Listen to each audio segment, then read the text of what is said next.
सिखा रहा हूँ, ध्यान से समझिएगा। मान लीजिए मुझे कोई इमेज लगाना हो, एग्जाम्पल। तो सबसे पहले इमेज हम लोग अबाउट में लगाते हैं। कोई भी इमेज लगाना हो कि सर मुझे वेबसाइट है तो इमेज की भी जरूरत पड़ेगी ना लगाने के लिए। तो आप इमेज को कहाँ रखोगे सर? तो आप इमेज को रखोगे पब्लिक के अंदर, यहाँ पे। आप यहाँ पे अपना फोल्डर बना सकते हो। तो एक मैंने एक फोल्डर ले लिया इमेज के नाम से, इमेजेस, ऐसे। क्लियर है? कोई भी इमेज, जैसे एक इमेज है लोगो 9192.png, ये रिएक्ट का ही इमेज है। तो इसी इमेज को मैं क्या कर रहा हूँ, कॉपी करके पेस्ट कर देता हूँ। देखिए, कॉपी कर दिया। अब कहाँ पेस्ट कर देते हैं? यहाँ पे। तो पेस्ट करके आ गया, वहां पे भी आ गया। अब कोई भी इमेज आपको लगाना है, जैसे यहाँ पे इमेज चाहिए, तो आपको तरीके बता देता हूँ कैसे हैं। सबसे पहली बात, ये इमेजेस वहां पे इसलिए यूज करना है कि जो वेबसाइट के लिए स्टैटिक इमेजेस है, स्टैटिक इमेजेस समझते हो ना, जैसे कि कुछ वेबसाइट का लोगो हो गया। कई केस में ऐसी वेबसाइट होता है तो लोगो भी डायनेमिक रखते हैं। अगर कोई सर्विस बेस्ड आप कोई वेबसाइट बना रहे हो कि मैं किसी दूसरे कंपनी के लिए सर्विस दे रहा हूँ, उस कंपनी का लोगो लगना है, तो इसका फीचर भी, लोगो का फीचर भी डायनेमिक होगा। वो उसकी बात नहीं कर रहा हूँ मैं सिंपल बात कर रहा हूँ कि कोई भी वेबसाइट बना रहे हो, कंपनी का लोगो हो गया, चाहे आपको कोई स्लाइडर इमेज हो गया, अबाउट का इमेजेस हो गया, जो चेंज नहीं होने वाले हैं रेगुलरली बेस पे, उसको डायनेमिक नहीं रखना है आपको। तो आप उस केस में आप इमेज को यहाँ पे रखेंगे, उस इमेज को यहाँ पे यूज करेंगे। तो इमेज को कैसे यूज करते हैं, देखिए मैं यूज करके दिखाता हूँ। यहाँ पे लिखना है आपको IMG SRC, अबाउट में यूज कर रहे हैं पहले। और यहाँ पे आप इमेज का क्या देंगे, नाम। क्लियर है? दो तरीका है, या दूसरा तरीका इमेज का कि आप इमेज को यहाँ पे डाल देंगे, ठीक है, इसके अंदर सोर्स में, और उसको इंपोर्ट कर लेंगे जैसे आपने CSS को इंपोर्ट किया है, और इमेज का पाथ यहाँ पे आप लगा देंगे। जैसे मैं ये लोगो डॉट एसवीजी देख रहे हैं, ये वाला एक इमेज है, ठीक है। मैं इसको लगा के दिखाता हूँ आपको। तो यहाँ पे लिखेंगे इंपोर्ट, ये इंडेक्स में लगा भी होगा, देखिए इंडेक्स में कैसे यूज किया है, आपको यहाँ से आइडिया हो जाएगा। यहाँ पे जी हटा हुआ है, ठीक है, कोई नहीं, मैं आपको दिखाता हूँ। चलते हैं कैसे यूज करना है। इंपोर्ट, कोई भी नाम ले लीजिए, लोगो दे दीजिए नाम, ठीक है, फ्रॉम, और यहाँ पे डॉट स्लैश, क्या नाम था, लोगो डॉट एसवीजी, ठीक है। और जहां पे भी चाहिए आपको इमेजेस, यहां पे ऐसे लिखना है और क्या दे देना है, लोगो। अब इसको चेक करते हैं अबाउट के थ्रू कि आपको इमेज आ रहा है। नीचे देखिएगा, इमेज दिख रहा है। इस तरीके से आपको इमेज लगा, जहां पे जो चाहिए, जिससे रिलेटेड आपको चाहिए। जैसे कि आप बोलेंगे सर मैं कोई कंपोनेंट बना रहा हूं, तो उसका इमेज भी उसी में रख दीजिए, है ना। क्लियर हुआ? अब किसी ने बोला सर मान लीजिए कि मैं कितने इमेजेस होंगे, सब स्ट्रक्चर बिगड़ कर नहीं जाएगा अगर 10 इमेजेस 20 इमेजेस या 100 इमेजेस लगाना पड़े तो ऐसा नहीं, कोई सेपरेशन नहीं हो सकता क्या कि मैं अच्छे तरीके से लगा दूं इमेजेस को जहां पे जरूरत पड़े वहां पे। तो आप ऐसा भी कर सकते हो कि देखिएगा, ये तो लोगो लग गया, वही लोगो का है ना। app.js में यूज किया था उसने, मैंने भी यूज कर लिया यहाँ पे इस तरीके से। इमेज को जहां भी यूज करना होगा इमेज को डाल। अब दूसरा किसी ने बोला कि सर मान लीजिए मैं कंपोनेंट बना रहा हूँ, ध्यान से समझिएगा, अलग अलग तरीका बता रहा हूँ आपको। एक तो ये तरीका हो गया लगने का। दूसरा तरीका है आपका पब्लिक फोल्डर में इमेज पड़ा हुआ है, यहां से लगाने का, ठीक है। तो आप ये वाला भी प्रेफर कर सकते हैं सबसे ज्यादा हर चीज के। बस इसके लिए थोड़ा सा आपको बदलाव की जरूरत पड़ेगी। कैसे बताता हूँ, इसमें पता है क्या प्रॉब्लम होगा आपको इमेज को लगाने में, इसमें पाथ का इश्यूज बहुत ज्यादा आएगा आपको। जब आप राउटिंग वगैरह करेंगे तो बहुत ज्यादा पाथ की इश्यूज आएंगे आपको। तो इसका एक आपको एक किस तरीके से इमेज लगाना है मैं आपको आइडिया देता हूँ। यहाँ पे इमेजेस फोल्डर दिख रहा है आपको, यहाँ पे लोगो डॉट 192.png लिखा हुआ है। मैं क्या करूंगा भाई मेरे कि मैं पहले सोर्स में जाऊंगा, यहाँ पे सोर्स दिख रहा है ना। अब उस इमेज को भी लगा सकते हैं आप डायरेक्ट, यहाँ पे इस तरीके से लिखिएगा, यहाँ पे लिख रहे हैं स्लैश इमेजेस स्लैश, क्या नाम है, लोगो 192.png, लगा दिया, दिख रहा है ना। चेक करते हैं, आ गया इमेजेस। उस केस में आपको क्या देना है यहाँ पे बताओ, इमेज फोल्डर। क्लियर है? समझ में आ रहा है?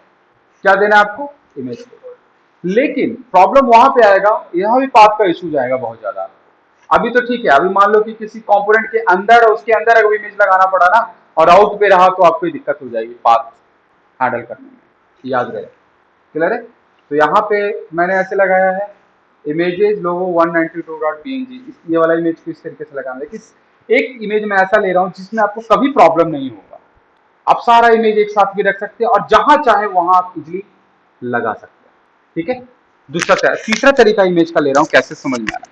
अब ऐसे पाथ नहीं देंगे अब हम लोग, देखिए अब कैसे देते हैं। सारा इमेजेस में ही रखिएगा स्टैटिकली जो इमेजेस है। कुछ कंपोनेंट लेवल आपको अगर कुछ इमेजेस रखने हैं तो आप यहाँ पे रख सकते हैं, जैसे ये रखा है, दोनों केस यूज कर सकते हैं, आपकी मर्जी है, इसमें कोई प्रॉब्लम नहीं है। क्लियर है, समझ में आ गया। कुछ आपका सीएसएस है कस्टम, तो भी आप यहाँ पे सीएसएस रख के उसको index.html में आप यूज कर सकते हैं। क्लियर हुआ। अब यहाँ पे देखिए मैं इमेज कैसे रख रहा हूँ, यहाँ पे एक फोल्डर बना रहे हैं, यहाँ पे देखिएगा इसने index.html में इमेजेस को कैसे रखा है। देखिए यहाँ पे पब्लिक यूआरएल दिख रहा है आपको, ये पब्लिक यूआरएल दिख रहा है ना, फेविकॉन ICO ये वाला इमेज को यूज किया है इसने पब्लिक यूआरएल में, इस तरीके से परसेंट आया। अब समझिएगा एक चीज और मैं क्या बोल रहा हूँ, यहाँ पे चलो आपको क्या करवाना है, सोर्स दिख रहा है, सोर्स के अंदर मैं क्या कर रहा हूँ, एक फोल्डर बना रहा हूँ, उसका नाम दे रहा हूँ कांस्टेंट। क्या नाम दे रहा हूँ, कांस्टेंट। और कांस्टेंट के अंदर एक फाइल बना रहा हूँ, उसका नाम दे रहा हूँ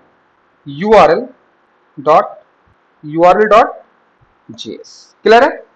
यहां पे देखिए क्या लिख रहे हैं, एक्सपोर्ट डिफॉल्ट ऐसे नहीं, कॉन्स्ट url पब्लिक url दे दिया।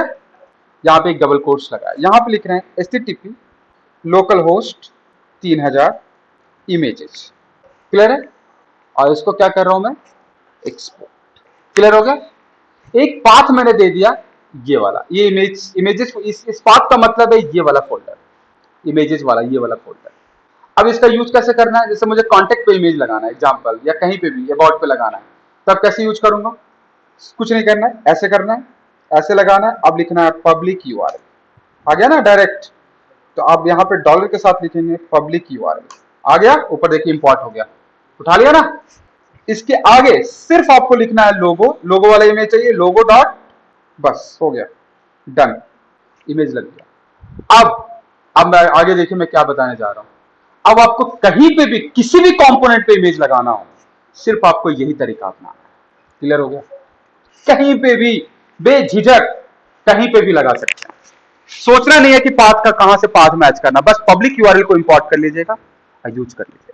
फ्यूचर में कभी आपको फोल्डर का नाम चेंज करना पड़ा ना, तो सिर्फ आप यहां पे यूआरएल में यहां पे चेंज कर दीजिएगा नाम, जब फोल्डर का नाम चेंज करिएगा सब जगह फ्लैट हो जाएगा। दूसरा, जब इसको प्रोडक्शन मोड में लाइव करना होगा ना, सर्वर पे डालना होगा, तो उस डोमेन का नाम भी आप यहां पे मेंशन कर दीजिएगा, ये वाला हटा के, प्रोडक्शन बिल्ड करने से ठीक पहले। क्लियर हुआ।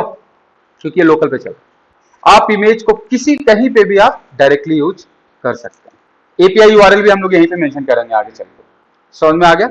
कहीं पे भी आप यूज कर सकते हैं, कोई भी। आप मुझे मान लीजिए अबाउट पे भी इमेज चाहिए एग्जांपल, इस अबाउट पे भी चाहिए, देखिए उठा के सिर्फ कॉपी पेस्ट कर दूंगा इसको, कहां गया अबाउट, कॉन्टैक्ट पे चाहिए, सॉरी यही है ना कॉन्टैक्ट। सर ये इमेज मुझे बार बार चाहिए सर, बार बार आ जाएगा क्या एलआई में, यस पेस्ट कर दिया। विड्थ देते हैं 20, हाइट देते हैं 20, ठीक है, और इसको इंपोर्ट कर। क्लियर है। चेक देखिए यहां पे बार बार इमेज कैसे आ गया बॉस, लूप चल रहा है, लूप चल रहा है तो ये भी साथ में चल रहा है ना, बार बार आ गया। क्लियर हो गया। आपको कहीं पे भी इमेज लगाना हो यही वाला तरीका रखना है। आपको मैंने बहुत सारे तरीके बता दिए भाई, एक तरीका तो बताया कि आप किस यहाँ पे कंपोनेंट में डालिए, इंपोर्ट करिए, डायरेक्ट यूज करो। क्लियर है। दूसरा तरीका, आप फोल्डर बनाओ, यहाँ पे डायरेक्ट यूज करो, ठीक है। या फिर पाथ लगा के यूज करो, या फिर आप एक पाथ फिक्स कर दो कि यहाँ पे मेरा इमेज फोल्डर है, सारे इमेजेस यहीं रखूंगा, यहाँ पे आप यूज करो। क्लियर है, कोई दिक्कत नहीं है ना। तो ज्यादा बेटर आपका यही वाला रहेगा, आप वो भी यूज कर सकते हैं, कोई ऐसा नहीं बोल सकता कि ये बेटर है वो ये बेटर है, भाई इमेज लगाना है बस। क्लियर है। और डायनेमिक इमेज की बात नहीं हो रही यहाँ पे, डायनेमिक इमेज अलग एपीआई के थ्रू आएगा, वो आपका अलग होगा। ये स्टैटिक इमेज की बात हो रही है, जो वेबसाइट खुलते समय जो स्टैटिकली इमेज जो आपको लोड करवाना है स्टार्टिंग में index.html के ऊपर, ठीक है। तो पूरे वेबसाइट में कहीं पे भी आप इमेज लगाने का तरीका है, ठीक है। ये हो गया भाई। अब आपको भी पता चल गया कि आपको लूप कैसे चलाना है, आपको इफ एल्स का कंडीशन कैसे चेक करना है, ये सारा आपको पता चल गया। तो आज के लिए सिर्फ इतना ही पढ़ते हैं, अब अगली क्लास में पढ़ते हैं।